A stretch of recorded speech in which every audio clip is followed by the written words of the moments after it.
Nanti saya kasih upah 1 juta. Ini chattingannya ya, chattingan di WA. Ini chattingan ini ya, HP-nya disita Amar tuh ya.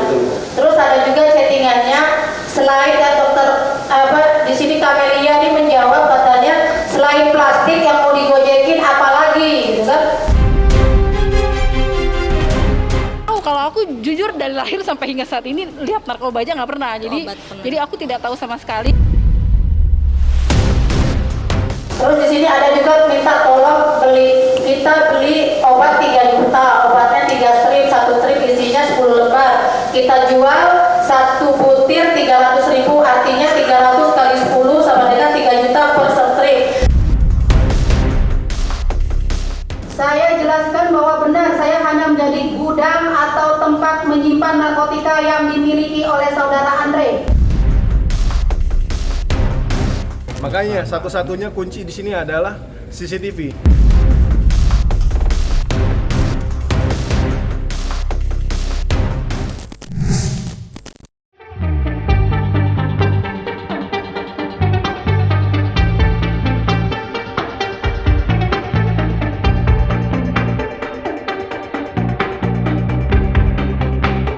Kasus penyalahgunaan narkotika yang menjerat aktor ternama Amar Zoni kian memanas. Dalam persidangan yang digelar di Pengadilan Negeri Jakarta Pusat pada hari sebelumnya, sejumlah pernyataan saling bantah mencuat dan membuat suasana ruang sidang semakin tegang. Dalam persidangan tersebut, jaksa penuntut umum menghadirkan berbagai alat bukti, salah satunya berupa percakapan pribadi milik Amar Zoni yang diputar dan dibacakan di hadapan majelis hakim. Dari sinilah kemudian muncul nama kekasih Amar, Dr. Kamelia, yang ikut terseret dan menjadi sorotan publik. Situasi semakin menegangkan ketika jaksa menampilkan tangkapan layar percakapan antara Amar Zoni dan Dr. Kamelia sebagai bagian dari pembuktian. Isi percakapan tersebut dibacakan secara terbuka di persidangan dan menyinggung adanya permintaan sebuah plastik klip serta daster obat-obatan yang kemudian memicu berbagai spekulasi dan perdebatan di ruang sidang. Nanti saya kasih upah 1 juta. Ini chattingannya ya, chattingan di WA. Ini chattingan ini ya, HP-nya disita Amar tuh ya. Terus ada juga chattingannya selain ya dokter di sini Kamelia ini menjawab katanya selain plastik yang mau digojekin apalagi gitu kan. Terus dijawab udah plastik aja. Aku nggak mau dadakan soalnya besok aku harus praktek, gak jelas mau diurus tapi di PC gitu. Kabarin aja ya kalau mau ambil plastik. Iya, maksudnya kan ini kamu kan tadi bilang plastiknya nggak jadi kirim, tapi kan chattingan kamu sini digojekin aja nanti ketemu sama takim yang bawa, ngerti nggak? Terus si Kamelia ini jawab sini selain plastik apalagi yang mau dikirim? Berarti kan tuh plastiknya terkirim dong. Mau dikirim dong, itu kan apa yang mau dikirim? Nggak, maksudnya gini, Bu Josa bacain aja, terdakwa juga nanti dulu ya. Kami juga udah bisa menilai kalau itu apakah sudah dikirim atau belum, kami juga bisa dikirim. Ada lagi mau dikirim? Ya, kabarin aja kalau mau aku udah ambil plastik, aku maaf ya mau masih banyak kurang sama kamu. Setuju sekali, jangan pernah coba-coba ya, saya perbaiki diri sendiri. Terus klise, terus capek banget. Yang Nih. berhubungan aja Bu Josa. Ya, terus ini udah saya kirim, tunggu aja. Udah dikirim juga belum tentu nyampe juga sebetulnya ya. Tapi setidaknya memang benar kan sudah pesan dikirim plastik, sudah dibeli, apakah nyampe apa enggak, nggak tahu juga kita karena sudah dikirim terus nyampe apa enggak kan kita ngerti. Terus di sini ada juga minta tolong kita beli obat 3 juta, obatnya 3 strip, 1 strip isinya 10 lembar. Kita jual 1 butir 300.000, artinya 300 kali 10 sama dengan 3 juta per strip. Sedangkan kita punya 3 strip, artinya 9 juta dari modal kita 3 juta yang kita keluarin. Itu hubungannya dengan saksinya apa? Maksudnya ini chattingan ini. Saudara saksi pernah baca chattingan itu? Oh iya. Iya. Berarti benar ya, itu pernah baca ya saudara chattingan. Ini chattingannya tanggal 31 Desember. Yang penting jangan sampai dia tahu kalau kita bisa menghasilkan 9 juta dari 3 item itu. Nanti bisa minta bagian lebih lagi, 9 juta per item kali 3, 27 juta. Kali strip 3 juta, kos strip 1 juta, gudang plus gudang sama dengan 2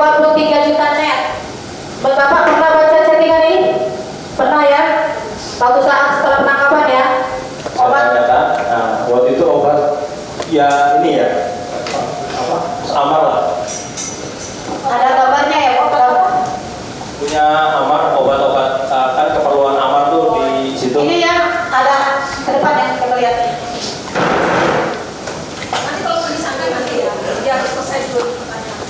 Saya mau buktikan kalau itulah di situ di Lukas Salemba itu peredaran narkoba yang saya dapatkan, gitu loh. Makanya dari situ ya harus dijelasin di situ. Kenapa saya kirim ke dokter? Karena memang satu-satunya dia yang nanti akan membongkar semuanya. Kembali lagi ke sini, ada yang salah? Jadi, Kalau memang gak ada kaitan juga nanti majelis hakim bisa mempertimbangkan. Kalau ada kaitan, pasti akan mempertimbangkan gitu aja. cuma kan jadi huru hara lagi kan gitu kan. Maksudnya huru haranya sekarang saya minta kejujuran dari Bapak ada di situ ya kan, jelas-jelas kita bicara supaya nggak heboh, kita tunggu ya kan, kita kasih segera siapin dana, segera keluarga datang segala macam waktu itu. Nah bicara kan nggak tahu, semua bilang tidak ada yang tahu kan gitu. Lalu ternyata Bapak ada di situ. Masalah plastik aku tidak tahu apa-apa, cuma titik ya sudah plastik. Kalau masalah obat, Amar dalam pengawasan dokter psikiater teman saya. Jadi saya emang tiap seminggu sekali ngasih obat psikiater buat Bang Amar. Udah itu aja. Kalau masalah itu nanti kita buktikan di persidangan besok. Yang apa sih tadi obat-obatan gitu-gitu. Karena ada sebelumnya ada chat sebelumnya soalnya. Itu dokter Amalia juga dibawa-bawa gimana emangnya? Dokter dibawa-bawa. Siapa bro? Ya kalau ya kan ya sekarang acuannya kan berita acara alat bukti kan. Alat bukti itu kan bukan masuk dalam alat bukti. Nah, berarti kan kita nggak bisa juga itu jadi acuan karena apa? Karena kan alat bukti itu kan yang dilakukan penyitaan, kemudian ada dalam berita acara berkas. Nah, ini kan tidak ada, kan udah diakui penyidik bahwa itu kan cuma percakapan yang belum diklarifikasi. Tak tinggal diam, Dr. Kamelia pun memberikan klarifikasi terkait obat-obatan yang ia kirimkan kepada Amar Zoni secara rutin setiap minggunya. Ia menegaskan bahwa obat-obatan tersebut bukanlah narkotika, melainkan obat penenang yang diberikan atas dasar kebutuhan medis. Menurut penjelasannya, seluruh obat yang dikirimkan telah melalui proses konsultasi dengan psikiater dan diberikan sesuai dengan anjuran serta resep yang berlaku. Dr. Kamelia menyatakan bahwa pemberian obat tersebut dilakukan murni untuk keperluan pengobatan dan berada dalam pengawasan medis, sehingga tidak berkaitan dengan dugaan penyalahgunaan narkotika yang tengah diproses secara hukum. Enggak, aku mana tahu. Kalau aku jujur dari lahir sampai hingga saat ini lihat narkoba aja nggak pernah. Jadi aku tidak tahu sama sekali. Kalau masalah klip aku nggak tahu, cuma titipan doang. Tapi kalau masalah obat itu Amar dalam pengawasan psikiater teman saya dan konsultasinya lewat video call dan saya sudah izin dengan kepala KPR di Suta. Nah, jadi masih ada keinginan untuk memakainya. Nah, dokter ini kan sudah tahu itu karena dokter, jadi tahu persis supaya bisa ada penenang. Karena kasusnya Amar ini kan terus berlanjut dengan yang kasus 2, kemudian 3, sampai yang keempat ini. Itu secara manusiawi itu pasti akan ada stres, ya kan? Ada kekecewaan. Nah, dokter ini memberikan suatu obat untuk penenang dan itu diperlukan dan sudah konsultasi dengan psikiater yang sebelumnya. Karena di rutan itu tidak ada rehabilitasi.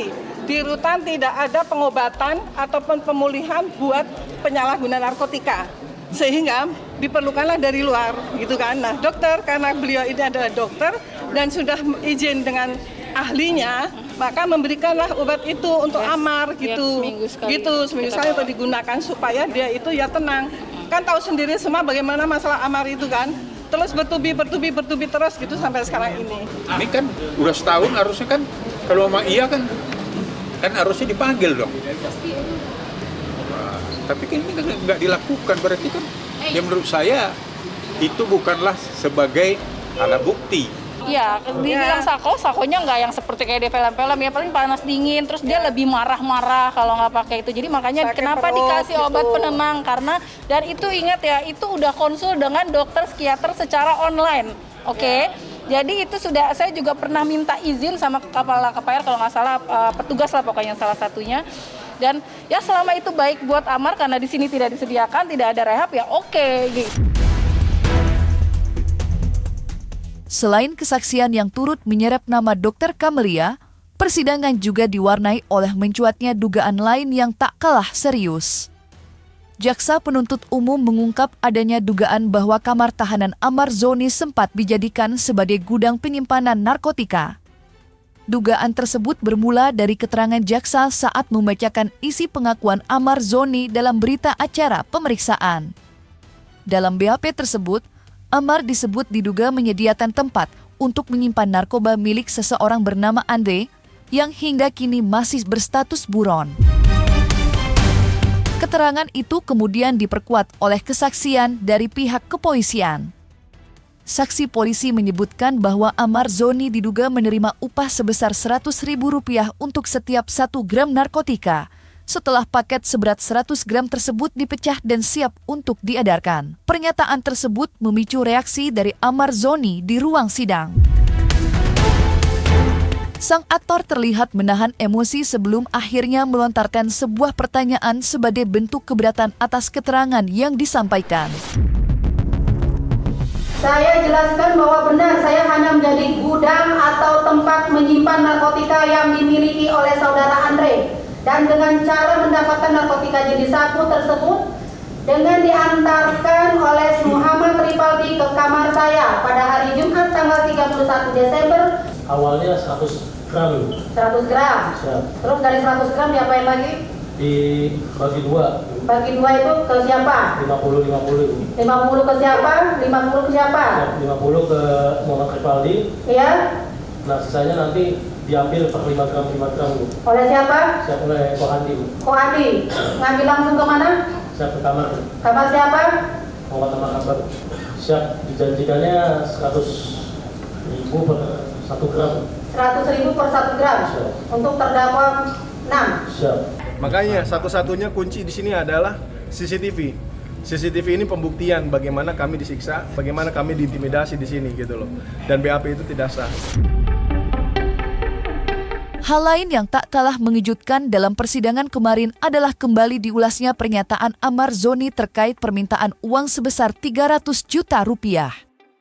Dalam persidangan sebelumnya, Amar menyebut bahwa dirinya tidak sendirian menghadapi permintaan tersebut. Ia mengungkapkan adanya sekitar 10 terpidana lain yang juga dimintai nominal serupa. Jika dikalkulasikan, total dana yang diduga diincar mencapai angka fantastis, yakni sekitar 3 miliar rupiah. Amar pun menegaskan bahwa uang tersebut disebut-sebut sebagai piket agar kasus narkotika yang menjerat dirinya dan para terpidana lainnya dapat segera diproses. Pengungkapan ini kembali menambah panas suasana persidangan dan memicu perhatian serius dari majelis hakim. Ada Pak Yosi, saya cuma mau nanya, saya mau jujur, Bapak tolong jujur, Bapak sudah disumpah di sini, Bapak sudah disumpah Al-Quran, saya minta Bapak betul-betul jujur. Waktu itu, apakah Pak Yosi sebagai kanit Bapak menawarkan untuk 86 sebelum di BAP ini, untuk 86 300 juta? Tolong dijawab. Tidak ada, Ibu ya. Tidak ada. Tidak ada penawaran. Tidak ada. Yakin Pak, Bapak ada di situ loh. Yakin saya ada di situ. Bapak yang bilang mau rehab. Enggak ada, saya nggak pernah bilang begitu. Ya kan yang jelas dari keterangan saksi tadi kan udah terbukti kan, eksepsi kita kan udah terbukti bahwa dia tidak didampingi PH. Nah, itu kan ya sesuai dengan jurisprudensi, sesuai dengan kuhap juga kan dia wajib didampingi. Nah ini kan tidak dilakukan, berarti kan BAP yang dibuat tanpa didampingi oleh pengacara itu kan cacat demi hukum kan gitu. Lebih sifatnya konfrontir. Lucu juga kan, seorang pengacara tidak mendampingi, tidak ada kuasa, kemudian tidak didampingi, terus bertangan. Berarti kan seolah-olah pengacara ini melegalkannya pekerjaan yang tidak benar kan gitu. Nah ini baru kejadian nih, saya 25 tahun jadi pengacara, baru ada pengacara yang tidak mendampingi orang tapi bisa menandatangani BAP. ikut mengetahui di situ. Nah, ini media bisa nilai. Ya kalau menurut saya itu BAP ya cacat hukum. Saya tidak mengatakan berbohong, itu kan konfrontir. Saksi frontir itu biasa begitu. Meski namanya ikut terseret dalam pusaran persidangan yang kian memanas, Dr. Camelia tetap setia mengurus berbagai kebutuhan sang kekasih yang telah berbulan-bulan mendekam di balik jeruji besi. Ia disebut terus memberikan perhatian dan dukungan, baik secara moral maupun logistik, di tengah tekanan kasus hukum yang dihadapi Amar Zoni. Namun, siapa sangka niat tulus untuk menjadi pasangan yang setia justru membuat Camelia dilanda tekanan berat. Beban mental yang ia pikul berdampak pada kondisi fisiknya. Saat menghadiri persidangan, kondisi kesehatannya dilaporkan menurun hingga ia tampak kelelahan dan harus ditenangkan oleh orang-orang yang mendampinginya di pengadilan. Situasi tersebut pun menambah sisi emosional dalam rangkaian persidangan yang terus menyita perhatian publik.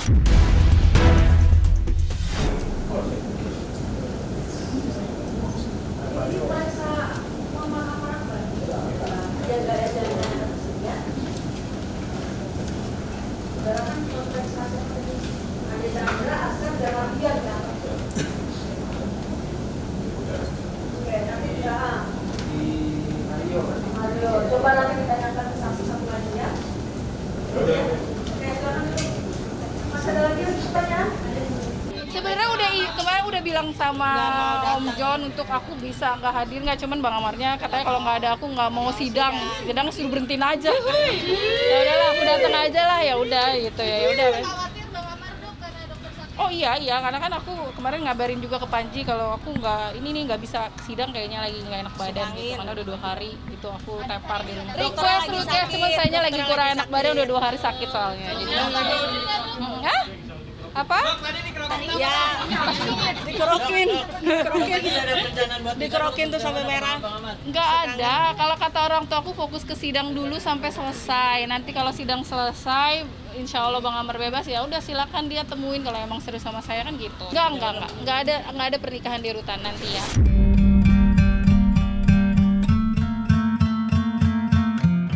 Saat detik-detik akhir persidangan lanjutan Amar Zoni di Pengadilan Negeri Jakarta Pusat, suasana haru pun tak terhindarkan. Momen emosional mewarnai penutupan sidang hari itu. Sebelum kembali digiring menuju mobil tahanan untuk selanjutnya dibawa ke lembaga pemasyarakatan, Amar Zoni tampak memeluk erat sang kekasih. Pelukan tersebut menjadi simbol ungkapan terima kasih atas dukungan setia yang selama ini diberikan Dr. Camelia di tengah proses hukum yang berat. Bahkan, Amar terlihat membisikkan pesan penguatan kepada Camelia, seolah berusaha menenangkan dan menguatkan sang kekasih sebelum mereka kembali berpisah.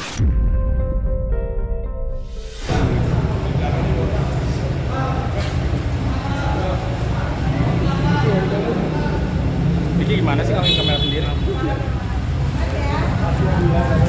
Mama sedikit Mama. Gimana? Dokter lagi sakit. Saya ada yang kuat. Dan tidak nggak usah takut. Tim kita benar, nggak usah takut. Oke, jelasin aja semuanya apa adanya. Kan kita terbuka kok, semua transparan ya. Ya, semisal jadi saksi gimana nanti mau saya diminta? Nggak tahu aku jadi saksi apa enggak, aku nggak tahu. Nanti itu urusan PH Om John.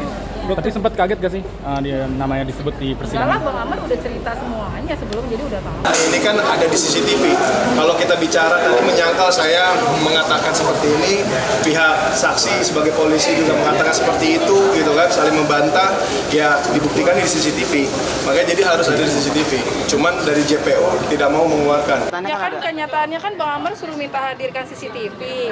Sekarang nggak mungkin lah kalau Bang Amar minta menghadirkan CCTV itu nggak benar kan, itu dari situ kan kalian juga bisa ngeliat dong, kecuali kalau emang nggak benar tapi dia berani hadirin aja CCTV-nya sih menurut aku biar jelas juga. Ya kalau menurut kita ya pastilah kita menyayang, kenapa kok ibaratnya percakapan pribadi yang tidak masuk dalam bukti dalam yang dilakukan penyitaan atau penggeledahan, tapi diungkapkan dalam pembuktian frontir ini kan gitu. Gitu ya, Pak, iya, ya pastilah kita sayang, tapi kan kembali lagi ke hakim kan, karena kan alat bukti yang tidak masuk dalam berita acara yang dibuat oleh berita penyitaan yang dibuat oleh penyidik dan penggeledahan kan, ya kan itu kan tidak nilai poin.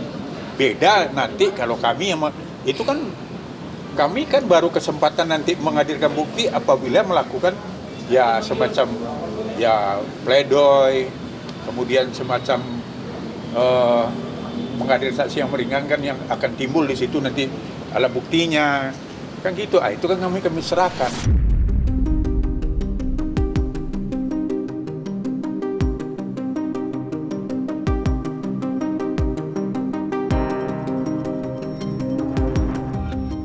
Nah, selesai sudah, Cumi Lovers.